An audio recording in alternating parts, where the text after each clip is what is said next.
Bonjour à tous, bonjour à toutes et bienvenue sur la chaîne du Dragon, la seule chaîne qui n'a pas la langue dans la foufouille. Alors aujourd'hui, bon, j'étais sur le point de vous mettre une vidéo que j'ai mise sur Odyssée. Donc je vais la laisser sur Odyssée toute seule, la pauvre. Hein, allez la voir, hein, vous verrez. Je parle donc des lettres militaires. Et j'étais en train de faire des recherches avant que l'heure fatidique arrive pour que je puisse mettre ma vidéo en ligne, parce que je voulais la mettre à une certaine heure. Et là, eh ben, oui, j'ai fait des recherches, et puis mon regard s'est posé sur une vidéo où je voyais un petit peu les libertés de l'Europe. Hein. Bon, ça parlait un peu de liberté, ça parlait, oh là, samedi. Non, c'était pas dimanche. Ça me disait quelque chose, donc je suis allé voir. Hein. Et là, des joyeusetés se sont offertes à moi. Alors je vais vous les offrir aussi. Il n'y a pas de raison que je suis tout seul à me creuser les méninges. Hein. Alors, moi je vous conseille, c'est d'avoir votre propre opinion sur les lettres. Hein. Sur les tribunes. On entend par lettres, tribune. Tribune militaire, bien sûr. Alors, on va parler comme ça.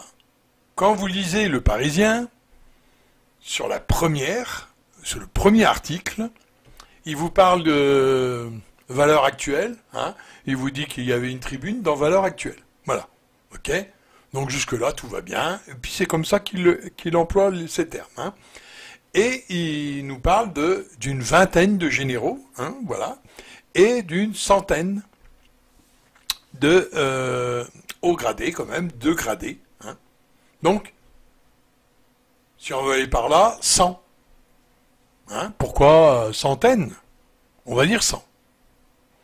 Et puis, pourquoi vingtaine? Hein, parce que 20, ça fait pas grand-chose, 20. Une vingtaine. Ça peut être 18, ça peut être 19, ça peut être 21, ça peut être 22, ça peut être 24. Hein? Allez, on va dire 24. Oh oui, parce que moi j'aime bien ce chiffre-là, 24, et c'est 24. Hein? Et puis ça commence, hein, la première tribune commence par « La France est en danger hein, ». Ouais. Donc la France, elle est en grand danger. Ouais, hein. Voilà ce que ça veut à peu près dire. Mais c'est tout. Et puis là, je m'arrête là pour ce qui est de la tribune. D'accord? Parce que chacun a sa petite opinion, et donc chacun est libre de croire ce qu'il veut. Ok? Il y a assez de chaînes, dont la mienne, qui vous a dit ce qu'ils en pensaient, et ce qui vous a dit à peu près ce qu'il y avait dedans. D'accord? Donc je ne vais pas revenir dessus, vous n'avez qu'à aller voir ma vidéo sur Odyssée, et il n'y a plus de souci. Hein, je vous mettrai un lien, de toute façon, dans la description.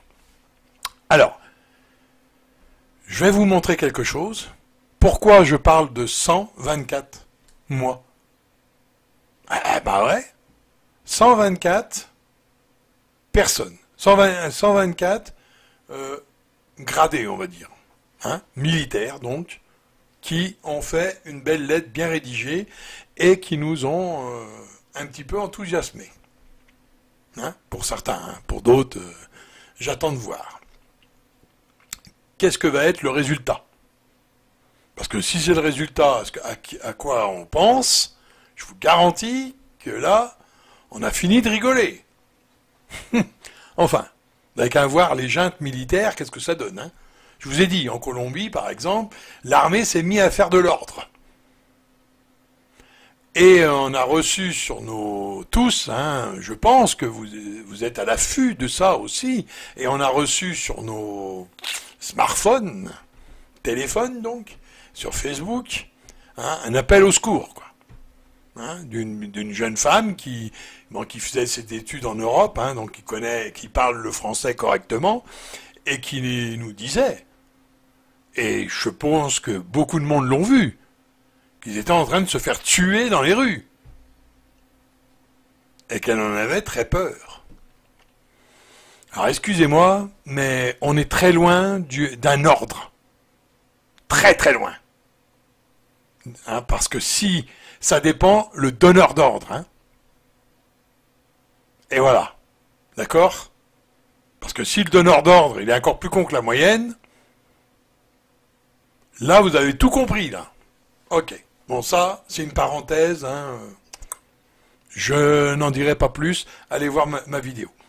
Maintenant, je vais vous montrer quelque chose, moi, hein, qui me paraît un peu aberrant. Mais une aberration à toute épreuve, là. Hein. Parce que s'il y a une coïncidence, encore une fois. Alors, des coïncidences, moi, je commence à en avoir un petit peu les fouilles pleines, d'accord, de coïncidences. Alors, je ne vais pas vous les déballer, parce que là, ça commence à peser lourd sur le bureau. D'accord? Donc, on va regarder un peu les coïncidences que je parle. Et pourquoi j'ai parlé de 124 militaires. Parce que, bon, on ne compte pas ceux qui ont signé cette lettre. On compte ceux qui l'ont, à mon sens, certains hauts gradés ont dû la rédiger. Vous voyez? Et après, ils en ont discuté et ils ont signé. Ok, ça fonctionne comme ça. Même s'ils sont à la retraite, après tout. Ils sont en démocratie, après tout. Hein? Donc, voyons voir un petit peu pourquoi je parle de 124. Ah, c'est arbitraire, hein, ce que je dis. Mais en France. Mais regardez. Plus de 100 généraux militaires à la retraite mettent en garde contre la menace du marxisme et du socialisme. Ils affirment que la lutte actuelle pour préserver la République constitutionnelle des États-Unis n'a jamais été aussi intense depuis 1776. Alison Lee de NTD nous en dit plus. Au moins 124 généraux, amiraux et officiers militaires à la retraite, issus de 5 branches de l'armée américaine, mettent en garde contre un danger imminent pour les États-Unis. Ils ont signé une lettre ouverte mardi. Elle débute par « Notre nation est en grand péril. Nous nous battons pour notre survie en tant que république constitutionnelle comme jamais depuis notre fondation en 1776. Le conflit oppose les partisans du socialisme et du marxisme aux partisans de la liberté et de la liberté constitutionnelle. » Le groupe de cadres militaires se nomme Flag Officer for America. Ils énumèrent un certain nombre de problèmes qui menacent les libertés constitutionnelles, notamment le manque d'intégrité des élections, la surenchère du gouvernement par le biais de décrets, les mesures draconiennes de confinement ainsi que la censure. Les cadres militaires à la retraite mettent également en garde contre la coopération avec le Parti communiste chinois, qui constitue la plus grande menace extérieure pour les États-Unis. Le groupe affirme que la coopération encourage le régime à poursuivre sa progression vers la domination mondiale sur le plan militaire, économique, politique et technologique. Il souligne un certain nombre d'autres problèmes de sécurité nationale, notamment l'ouverture des frontières, l'accord sur le nucléaire iranien, l'indépendance énergétique et la politisation de l'armée. La lettre ouverte indique que sous l'administration actuelle, les États-Unis ont pris un virage à gauche vers le socialisme et une forme marxiste de gouvernement tyrannique. Le message des généraux à la retraite aux Américains est le suivant: les politiciens qui agiront pour le socialisme, le marxisme et le progressisme devront être tenus pour responsables et il faut soutenir la République constitutionnelle. Ils disent que les citoyens doivent contrer le virage à gauche vers le socialisme en élisant des représentants qui sauveront la République constitutionnelle. La survie de toute la nation est en jeu, disent-ils. Lors de l'élection de 2020, un groupe similaire de plus de 300 hauts responsables militaires a signé une lettre ouverte. Dans celle-ci, ils ont déclaré que l'élection de 2020 pourrait être la plus importante depuis la fondation des États-Unis. Alors là, on se retrouve avec une lettre militaire, 124, oh mon Dieu, et américaine. Déjà en 2020, ils en avaient fait, hein, vous avez vu. Et ça commence un petit peu dans les mêmes termes. Enfin, je ne veux pas dire par là qu'ils ont fait un coller-copier, hein, mais bah, ça ressemble à quelque chose là qui est coïncidence quand même. Et on dirige les gens pour dire voilà ce qu'il faut voter, quoi. Là-bas, hein, je vous parle de là-bas. Dans la lettre, dans la tribune, dans les tribunes, on ne voit pas presque là où il faudrait voter. Mais toujours est-il que là, on ressent quand même le besoin de, vous voyez, hein, d'une certaine liberté. Bon. Mais moi, ce que je parle le plus, c'est de la liberté. Les mots que j'ai employés le plus, c'est liberté quand même, hein, dans cette vidéo. Alors, on va voir un petit peu ce qu'il en est. Parce qu'il a fallu que j'aille sur cette chaîne pour trouver des informations. Bon, de cet acabit-là, je pensais pas. Je pensais pas trouver une lettre ouverte de 124 généraux, Hein, alors, une vingtaine de générales et une centaine de gradés. Ah, ça peut être dit comme ça aussi. Hein, vous voyez, ça fait un peu téléphoner, quoi. Non? Vous ne trouvez pas, vous? Ben, je vous laisse à votre appréciation. Là, franchement, je n'ai pas d'opinion, j'ai pas envie d'en avoir, de toute façon. Parce que là, c'est beaucoup trop gros. Hein, bah oui, quand même. Et puis, on dirige bien les gens vers quoi ils veulent qu'on vote. Hein. Surtout là-bas. Hein, voilà. Bon. Là-dessus, on va voir un petit peu maintenant nos libertés. Alors, et puis vous allez voir de quoi parlent les ricains quand ils parlent de l'Europe. Hein, c'est intéressant.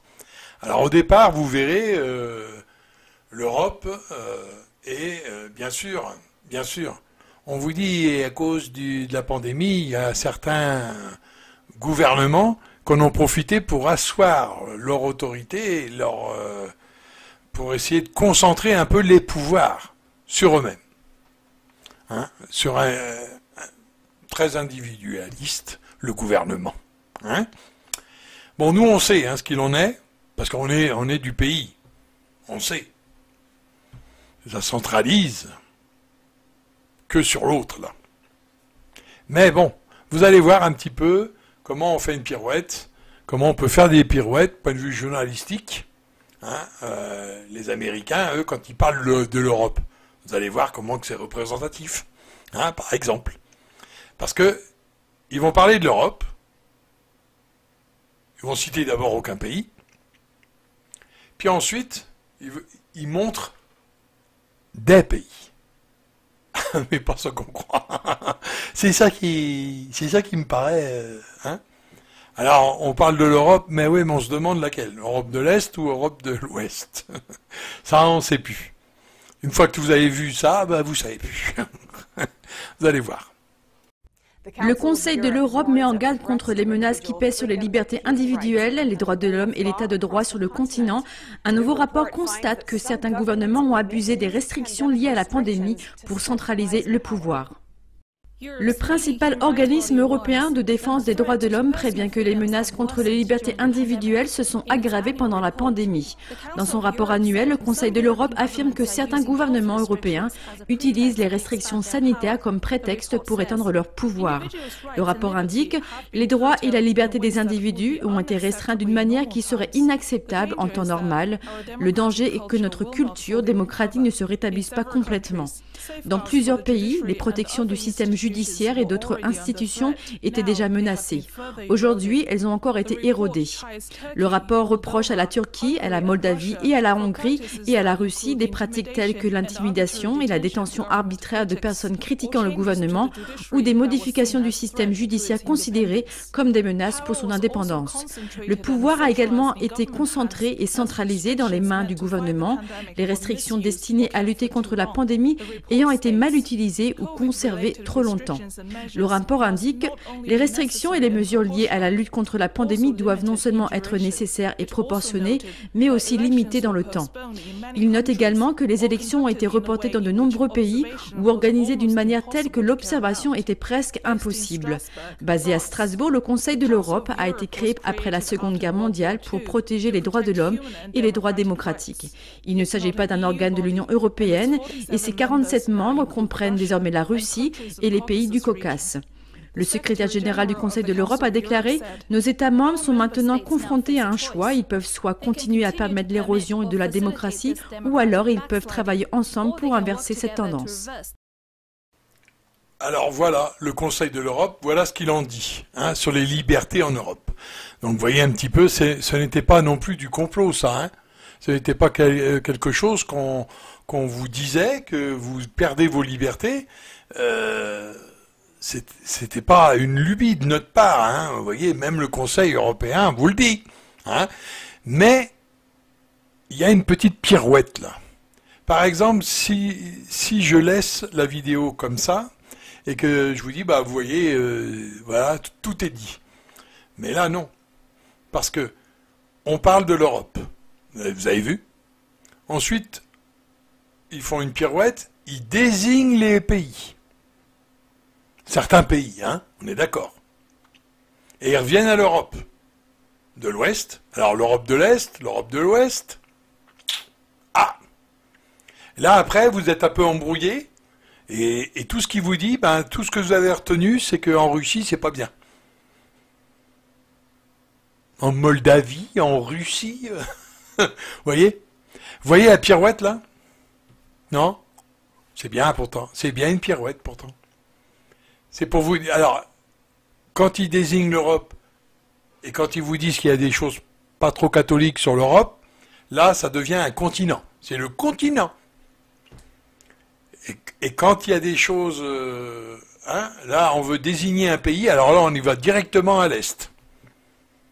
Ah ouais, mais dans la tête des ricains, alors comment voulez-vous que le lambda sait ce qui se passe en Europe? À part les réseaux sociaux, je vois pas comment il le sait. Hein.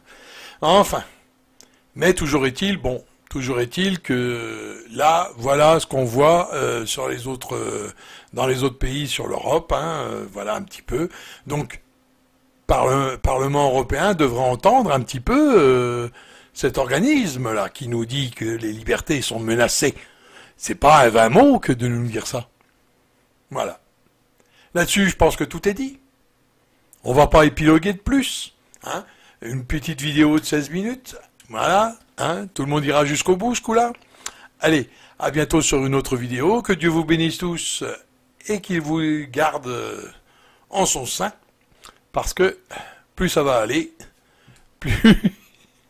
plus on va avoir des joyeusetés de ce style. Du style actuel, je parle. Bon, mais toujours est-il qu'on a l'impression qu'on veut nous diriger vers un vote. Moi, ça me donne ce sentiment-là qu'on veut me faire voter ce que je ne veux pas. Regardez Hamon, alors lui, ouais, on est à une période fasciste, enfin... là, les alarmistes, là, c'est bon, quoi. C'est bon. On a vu ce que ça a donné, On a vu ce que ça a donné. On devrait même pas voter pour personne d'entre vous. Vous le savez, ça? Est-ce que vous le savez au moins une fois dans votre vie? Est-ce que vous l'avez entendu au moins une fois? Il n'a pas été assez crié sur les ronds-points? On ne devrait plus vous voir, tous, combien vous êtes. Tous! Pas seulement un, c'est tous. Je m'en fous, moi, de Le Pen, machin et trucs. C'est tous à virer. Vous êtes tous en train de manger le même râtelier. Vous êtes tous vous êtes dans une auge. Vous bouffez à quatre pattes dans une auge et dans la même gamelle. Et vous voulez nous faire croire que vous avez chacun votre instrument. Mais à la place de dire qu'on a chacun notre gamelle, dites plutôt qu'on a chacun notre instrument pour pouvoir vous niquer. Parce que le but de tous, là, c'est de nous niquer à nous. C'est pas de nous rendre plus patriotiques, plus ceci. C'est moi j'ai des sous, le reste, je ne m'en fous. Ça rime en plus. Et en fin de vidéo, c'est bien de faire des vers. Ça met du baume au cœur à tout le monde. Allez, là-dessus, je vous dis à bientôt sur une autre vidéo. Ah, mais je suis comme ça, moi. Quand j'ai envie de dire quelque chose, je le dis. Là, ça m'est passé par la tête. C'était pas marqué. Ah, je vous dis tout de suite, sur la feuille, c'était pas marqué ça. C'était marqué au revoir et à bientôt sur une autre vidéo. Et c'est ce que je vous dis maintenant.